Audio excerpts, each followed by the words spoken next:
बात है। अब कंफ्यूजन क्या है, उसकी जड़ क्या है? आप क्या कर रहे हो, आप बस हम लोगों की बातें सुन रहे हो। यहां से मैंने कुछ बोला, इन्होंने कुछ बोला, दोनों अलग अलग स्टैंड पॉइंट है।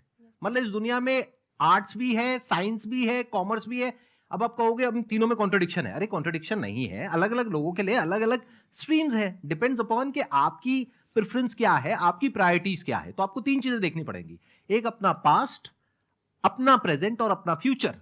कि पास्ट में आपने कैसा परफॉर्म किया है। अगर आप पढ़ाई में बहुत अच्छे रहे हो तो आपको क्लियर नजर आएगा कि अच्छा मुझे पढ़ाई से रिलेटेड कुछ करना है, तो वहां से रास्ता क्लियर हो जाता है। बट अगर आपके दिमाग में 24 घंटे बिजनेस आइडियाज घूमते रहते हैं, जहां भी जाते हो वहां पे गोलगप्पे खा रहे होते हो, आपके दिमाग में चल रहा होता है अबे इतने पैसे ले लिए, उसमें से इतने का गोलगप्पा, इतने का पानी है, पानी तो इतना फ्री होता है, मेरे से लिया 20 रुपए, ये तो 5 रुपए का काम है, तो 15 रुपए इसके पास में गए, कितने लोगों ने एक दिन में खा लिए, इतने पैसे कमा लिए, वॉटेवर। अगर इस तरह का आपका माइंडसेट है तो वहां पे एंटरप्रेन्योरशिप, स्टार्टअप, इन सब चीजों का बेनिफिट है। तो हर रास्ता हर एक के लिए नहीं होता है। तो ये आपको कैसे समझ आएगा? अपने पास्ट को देख करके। दूसरा, अपने प्रेजेंट को देखो कि आपके पास में क्या रिसोर्सेज हैं।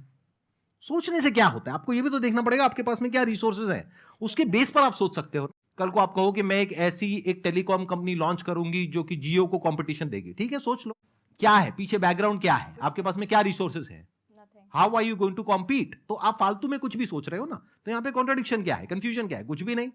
तो जब आपके रिसोर्सेज ही आपको अलाउ नहीं कर रहे वो करने के लिए, तो सोच क्यों रहे हो? तीसरा, फ्यूचर में आप अपने लिए कैसी लाइफ चाहते हो? जैसे सर ने कहा कि पावर नहीं मिलती है वहां पे सर्व करना होता है। इस गलतफहमी से बाहर आ जाओ कि वहां पे पावर मिल जाएगी। पावर तो पूरी की पूरी एक हिरार्की है, जिस हिरार्की में टॉप पर पब्लिक बैठी है, एक्चुअल में वो हमें पता ही नहीं है। हमारे हाथ में पावर है, किसको वोट करना है, किसको पावर में लेकर के आना है। फिर उनकी पावर के अकॉर्डिंग आगे पावर का डिस्ट्रीब्यूशन होता है, पॉलिसीज का डिस्ट्रीब्यूशन होता है, फिर उसको इंप्लीमेंट करना होता है। तो आपको देखना है कि आपको एग्जैक्टली लाइफ में चाहिए क्या है। कि अगर आपका माइंड है बहुत ज्यादा क्रिएटिव, कि आपको हमेशा दिमाग में आइडियाज घूमते रहते हैं कि कुछ अजीब करना है, कुछ अलग करना है, ये करना है, वो करना है, तो फिर वो रास्ता आपके लिए नहीं है। क्योंकि वहां पे आपके पास में पावर नहीं है, रिस्पॉन्सिबिलिटी है। But once you go in the entrepreneurship space, वहां पे रिस्पॉन्सिबिलिटी नहीं है, वहां पे पावर टू क्रिएट। अब आपको देखना है कि एट द एज ऑफ 42, 48 आप किसके जैसा बनना चाहते हो।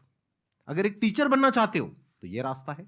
उसके अलावा जिन्होंने यूपीएससी को क्रैक किया है उन लोगों का आप लाइफस्टाइल देख सकते हो। वैसे बनना चाहते हो, बहुत बढ़िया।